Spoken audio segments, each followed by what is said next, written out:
ഈശോയിലെ ഏറ്റവും പ്രിയമുള്ളവരെ, കൈത്താക്കാലം രണ്ടാം ഞായറാഴ്ചയിലേക്ക് നാം പ്രവേശിച്ചിരിക്കുകയാണ്.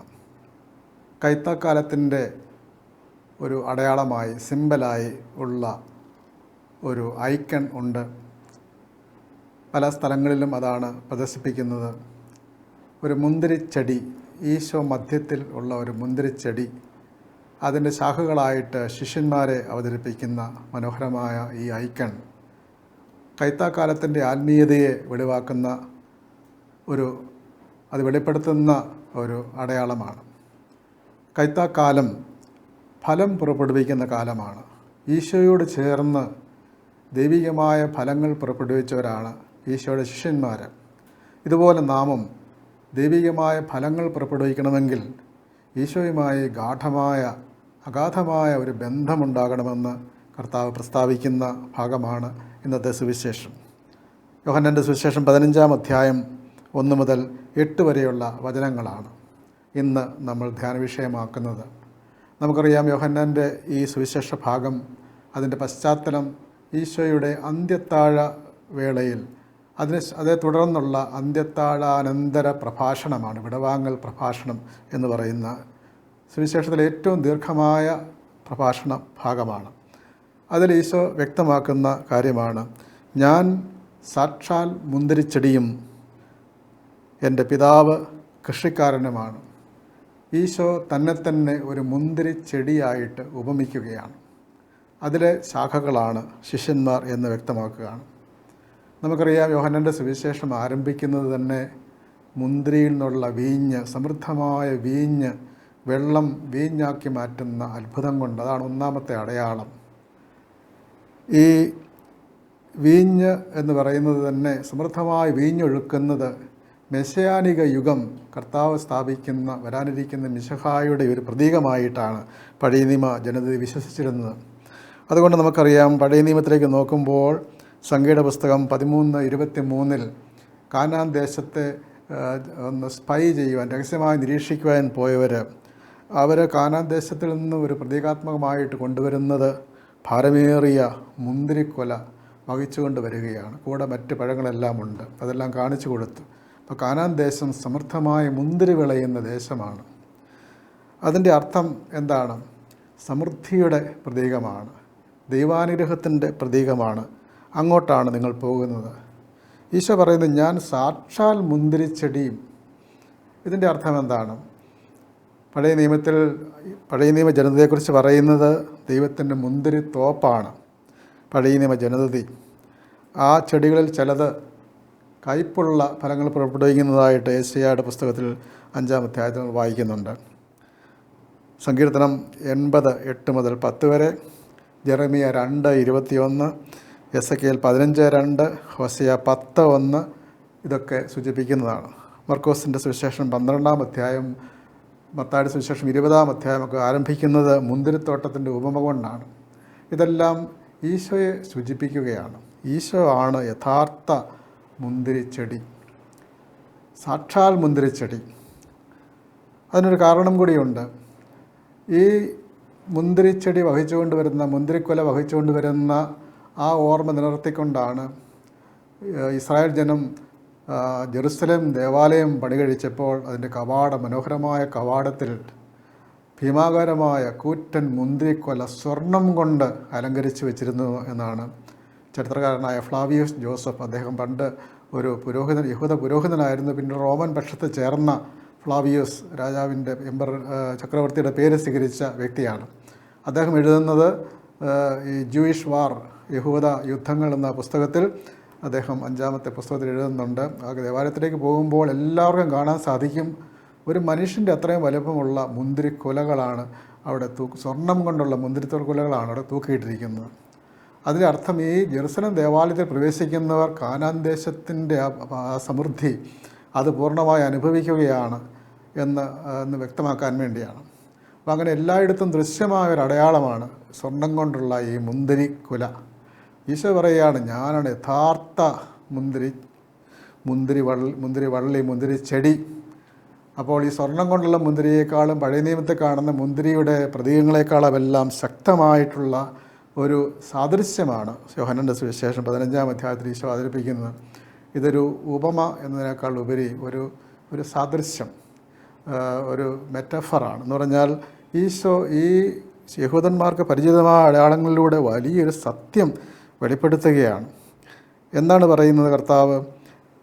എൻ്റെ പിതാവ് കൃഷിക്കാരനാണ്, എൻ്റെ ശാഖകളിൽ ഫലം തരാത്തതിനെ നീക്കിക്കളയുന്നു. 2 തരം ശാഖകളാണ് ഫലം തരാത്തത്. ഫലം തരുന്നതിനെ കൂടുതൽ കായ്ക്കാനായി വെട്ടിയൊരുക്കുന്നു. അപ്പം പിന്നീട് നമ്മൾ കാണുന്നുണ്ട്, ഫലം തരാത്തതിനെ അത് ഉണങ്ങിയ ശാഖ പോലെയാകുന്നു, വെട്ടി എറിഞ്ഞ് തീയിൽ ഇടുന്നു. അതിൻ്റെ അർത്ഥം അത് നാശത്തിലേക്കാണ് പോകുന്നത്. എന്നാൽ ഫലം തരുന്നതിനെ കൂടുതൽ ഫലം ലഭിക്കുവാൻ വേണ്ടി ചെടികളെല്ലാം അങ്ങനെയാണ് പ്രൂൺ ചെയ്യുക എന്ന് പറയുമല്ലോ, അതുപോലെ വെട്ടിയൊരുക്കുന്നു. അങ്ങനെ 2 തരത്തിലാണ്.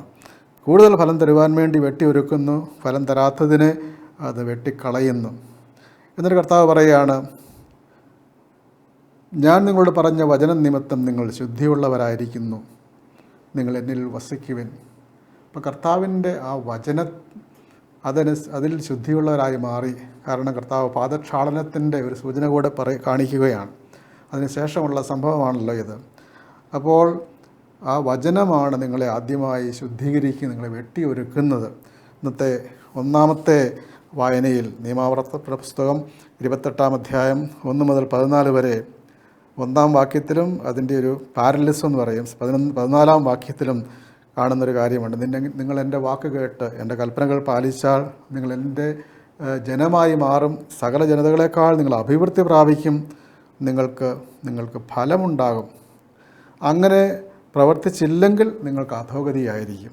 അപ്പോൾ എങ്ങനെയുള്ള ഫലങ്ങളാണ് ഉണ്ടാകുന്നത്? എണ്ണി പറയുകയാണ് എന്തെല്ലാം അനുഗ്രഹങ്ങളാണ് ഉണ്ടാകുന്നതെന്ന്. നിങ്ങൾ എൻ്റെ കൽപ്പനകൾ പാലിച്ച്, എൻ്റെ വാക്കുകൾ കേട്ട് എൻ്റെ കൽപ്പനകൾ പാലിച്ചാൽ, അപ്പം ദൈവവചനം കേൾക്കുകയും ദൈവത്തിൻ്റെ കൽപ്പനകൾ പാലിക്കുകയും ചെയ്താൽ നിങ്ങൾക്ക് അനുഗ്രഹം ലഭിക്കുന്നത് എവിടെയൊക്കെയാണ്? നിങ്ങളുടെ നഗരത്തിൽ, നിങ്ങളുടെ വയലിൽ, നിങ്ങളുടെ സന്തതികളിൽ, വിളവുകളിൽ, മൃഗങ്ങൾ, കന്നുകാലികളിലും ആട്ടിൻപറ്റങ്ങളിൽ, നിങ്ങളുടെ അപ്പക്കുട്ടകളിൽ, മാവ് കുഴയ്ക്കുന്ന കലം, നിങ്ങളുടെ പ്രവർത്തികളിൽ, നിങ്ങളുടെ കളപ്പുരകളിൽ, പ്രയത്നങ്ങളിൽ, നിങ്ങളുടെ ദേശങ്ങളിൽ. അങ്ങനെ 10 പ്രദേശം എന്ന് പറഞ്ഞാൽ നിങ്ങൾ എവിടെയൊക്കെ ആയിരിക്കും, നിങ്ങളുടെ മാവ് കുഴയ്ക്കുന്ന കലത്തിൽ വരെ അനുഗ്രഹം ഉണ്ടാകും, നിങ്ങളുടെ വയലുകളിൽ അനുഗ്രഹം ഉണ്ടാകും, നിങ്ങൾ പ്രവർത്തിക്കുന്നിടത്തെല്ലാം ദൈവാനുഗ്രഹം നിറഞ്ഞു നിൽക്കും. എപ്പോഴാണ്? എൻ്റെ കൽപ്പനകൾ പാലിച്ച് എൻ്റെ മാർഗത്തിൽ ചരിച്ചാൽ നിങ്ങൾ എൻ്റെ വിശുദ്ധ ജനമാകും. അതാണ് കർത്താവ് പറയുന്ന വചനം അവിടെ പൂർത്തിയാവുകയാണ്. അതായത് ഞാൻ പറഞ്ഞ വചനം നിമിത്തം, കർത്താവിൻ്റെ വചനം ശുദ്ധീകരിക്കുന്നു, നിങ്ങൾ വിശുദ്ധിയുള്ളവരായി മാറുന്നു. എന്നിട്ട് പറയുകയാണ്, നിങ്ങൾ കർത്താവിൻ്റെ നാമം വഹിക്കുന്നവരായി മാറും. ഇപ്പോൾ കർത്താവിൻ്റെ നാമം വഹിക്കുന്നവർ കർത്താവുമായ അഭേദ്യമായ ബന്ധം സ്ഥാപിക്കും. നാമം എന്ന വാക്കിൻ്റെ അർത്ഥം ഇമ്മനൻസ് എന്നാണ്, ദൈവത്തിൻ്റെ അന്തര്യാമിത്യം, കർത്താവിൻ്റെ നമ്മോടൊപ്പമുള്ള ആന്തരികമായ വാസമാണ്. അപ്പോൾ അങ്ങനെ നിങ്ങൾ ജീവിക്കണം. എൻ്റെ കൽപ്പനകളിൽ നിന്നും ഇടം വലം തിരിയരുത്. അങ്ങനെ ദൈവകൽപ്പനകളാൽ അടിസ്ഥാനമിട്ട അടയാളപ്പെടുത്തിയ ജീവിതത്തിൻ്റെ എല്ലാ മേഖലകളും ദൈവകൽപ്പനകളാൽ ചൂഴ്ന്നു നിൽക്കുന്ന ജീവിതം നയിക്കുന്നവർക്കാണ് സമൃദ്ധി, അനുഗ്രഹം എന്നാണ് ഇത് കാണിക്കുന്നത്. അതിൻ്റെ പൂർണ്ണതയായിട്ടാണ് ഈശോ പറയുന്നത്, എൻ്റെ വചനം നിമിത്തം നിങ്ങൾ ശുദ്ധിയുള്ളവരാകുവിൻ. 4-ാമത്തെ വാക്യത്തിൽ കർത്താവ് പറയുന്നത് ഇതാണ്, നിങ്ങൾ എന്നിൽ വസിക്കുവിൻ, അബൈഡ് ഇൻ മീ. വസിക്കുക എന്ന് പറഞ്ഞാൽ കർത്താവിനോടൊപ്പം ആയിരിക്കുക, എന്നിൽ വസിക്കുക. 11 പ്രാവശ്യം യോഹന്നാൻ ഉപയോഗിക്കുന്ന വാക്ക് എന്നിൽ നിന്നുള്ള വസിക്കുക എന്ന് 5 പ്രാവശ്യം ഉപയോഗിക്കുന്നുണ്ട്. അങ്ങനെ ആകുമ്പോൾ നിങ്ങളേറെ ഫലം പുറപ്പെടുവിക്കും. യോഹന്നാൻ്റെ സുവിശേഷം 8 പ്രാവശ്യം പറയുന്നുണ്ട്. ഫലം പുറപ്പെടുവിക്കുന്ന എപ്പോഴാണ്? നിങ്ങൾ എന്നിൽ വസിക്കുമ്പോഴാണ്. ദൈവത്തിൽ വസിക്കുക, ഈശോയിൽ വസിക്കുക, ഈശോയോടൊപ്പം ആയിരിക്കുക ഒരു അന്യോന്യ അധിവാസമാണ്, മ്യൂച്വൽ ഇൻഡ്വെല്ലിംഗ് ആണ്. ഞാൻ നിങ്ങളിൽ വസിക്കും, നിങ്ങൾ എന്നിൽ വസിക്കുന്നു. യോഹന്നാൻ്റെ സുവിശേഷം 6-ാം അധ്യായത്തിൽ ഈശോ അപ്പത്തെയും സ്വർഗീയ അപ്പത്തെക്കുറിച്ച് പറയുമ്പോൾ പറയുന്നത് ഇത് തന്നെയാണല്ലോ, നിങ്ങൾ എന്നിൽ വസിക്കുവിൻ, ഞാൻ നിങ്ങളിലും വസിക്കും. അപ്പം അന്യോന്യം അധിവസിക്കുക. ശാഖയ്ക്ക് സ്വയമേവ ഫലം പുറപ്പെടുവിക്കുവാൻ സാധിക്കാത്തതുപോലെ എന്നിൽ വസിക്കുന്നില്ലെങ്കിൽ നിങ്ങൾക്ക് സാധിക്കുകയില്ല. ഒരു കവിത പോലെ 5-ാം വാക്യത്തിൽ വീണ്ടും 1-ാം വാക്യം ആവർത്തിക്കുകയാണ്, ഞാൻ മുന്തിരിച്ചെടിയും നിങ്ങൾ ശാഖകളുമാണ്. ആരെന്നിൽ വസിക്കുകയും ഞാൻ അവനിൽ വസിക്കുകയും ചെയ്യുമ്പോൾ അവനേറെ ഫലം പുറപ്പെടുവിക്കുന്നു. 6 വാക്യം, എന്നെ കൂടാതെ, 5 വാക്യത്തിൻ്റെ തുടർച്ചയാണ്, എന്നെ കൂടാതെ നിങ്ങൾക്ക് ഒന്നും ചെയ്യാൻ കഴിയുകയില്ല. എന്നെ കൂടാതെ നിങ്ങൾക്ക് അല്പകാര്യങ്ങൾ ചെയ്യാൻ പറ്റുമെന്നല്ല, ഒന്നും ചെയ്യാൻ സാധിക്കുകയില്ല. അപ്പോൾ ഈശോയുമായുള്ള ഗാഢമായ ഒരു ബന്ധം ആണ് ഒരു വിശ്വാസിക്ക്, ഒരു ശിഷ്യനുണ്ടാകേണ്ടത്. അപ്പോൾ മഹാന്മാരായ ഗുരുക്കന്മാരുടെ അനുയായി എന്നതുപോലെ അല്ല ഈശോയുടെ ശിഷ്യന്മാർ. ഈശോയുടെ വെറും അനുയായിയല്ല, മറിച്ച് ഈശോയിൽ ഗാഢമായി ജീവിക്കുന്നു. ഈശോ ദൈവമാണ്, ആ ദൈവത്തിൽ ജീവിക്കുന്നവരാണ്. അപ്പോൾ ദൈവികമായ ജീവനുള്ളവരാണ്. വാസ്തവത്തിൽ ഈ അധിവാസം ഇതാണ് വാസ്തവത്തിൽ വിശുദ്ധ ബൈബിൾ, വിശുദ്ധ ഗ്രന്ഥം കാണിച്ചു തരുന്ന വിശ്വാസ ജീവിതത്തിൻ്റെ ഒരു എപ്പിറ്റമി, അതിൻ്റെ സാരാംശം ഇതാണെന്നാണ് എഡ്വിൻ ഹോക്കിൻസ് എന്ന് പറയുന്ന 20ാം നൂറ്റാണ്ട് ആദ്യകാലത്ത് ജീവിച്ചിരുന്ന ഒരു ബൈബിൾ പണ്ഡിതൻ പറയുന്നത്. വിശുദ്ധ ഗ്രന്ഥത്തിൻ്റെ സാരാംശം ഇതാണ്. എന്താണ്? ക്രിസ്തുവിൽ വസിക്കുക, മിശിഹായിൽ വസിക്കുക, മിശിഹായോടൊപ്പമായിരിക്കുക. അങ്ങനെ വസിക്കുമ്പോൾ ആണ് ശാഖകൾ ഫലം നൽകുന്നത്. അപ്പോൾ ഒരു ശിഷ്യൻ കർത്താവിനോടൊപ്പമുള്ള ഗാഢമായ ഒരു അധിവാസം അവരിലുണ്ടാകണമെന്നാണ്. എന്നിൽ വസിക്കാത്തവൻ ഉണങ്ങിയ മുറിച്ച ശാഖ പോലെ പുറത്തെറിയപ്പെടുന്നു, അത് തീയിലിട്ട്. അതിനർത്ഥം ദൈവത്തിൽ നിന്ന് അകന്നു നിൽക്കുമ്പോൾ നമ്മൾ ഉണങ്ങിപ്പോകുന്നു. അപ്പോൾ നമ്മളുടെ ആത്മീയ ജീവിതം ഉണങ്ങിപ്പോകുന്ന അവസ്ഥ ദൈവത്തിൽ നിന്ന് അകലുമ്പോൾ, ദൈവജനത്തിൽ നിന്ന് അകലുമ്പോൾ, കർത്താവിൽ നിന്ന് ദൂരം മാറുമ്പോഴാണ്. അങ്ങനെ ഉണങ്ങിയ നിർജീവമായ ഒരവയവമായി, അല്ലെങ്കിൽ തളർന്ന അവയവം നമ്മുടെ ശരീരത്തിൽ ഉള്ള അവസ്ഥ, അത് മാറി കർത്താവിനോടൊപ്പം പൂർണ്ണമായി പ്രവർത്തനനിരതമായ ഫലം പുറപ്പെടുവിക്കുന്നവരാണ് നിങ്ങൾ. നിങ്ങൾ ധാരാളം ഫലം പുറപ്പെടുവിക്കുകയും അങ്ങനെ എൻ്റെ ശിഷ്യരായിത്തീരുകയും ചെയ്യുന്നതിൽ പിതാവ് മഹത്വപ്പെടുന്നു. നിങ്ങൾ എന്നിൽ വസിക്കുകയും എൻ്റെ വാക്കുകൾ നിങ്ങളിൽ നിലനിൽക്കുകയും ചെയ്യുന്നെങ്കിൽ നിങ്ങൾ ഇഷ്ടമുള്ളത് ചോദിച്ചു കൊള്ളുക. അപ്പോൾ കർത്താവുമായുള്ള ഗാഢമായ ഒരു ഐക്യം. അതുകൊണ്ട് ഈ കർത്താവായ ആ മുന്തിരിച്ചെടിയോട് ചേർന്ന് നിൽക്കുക.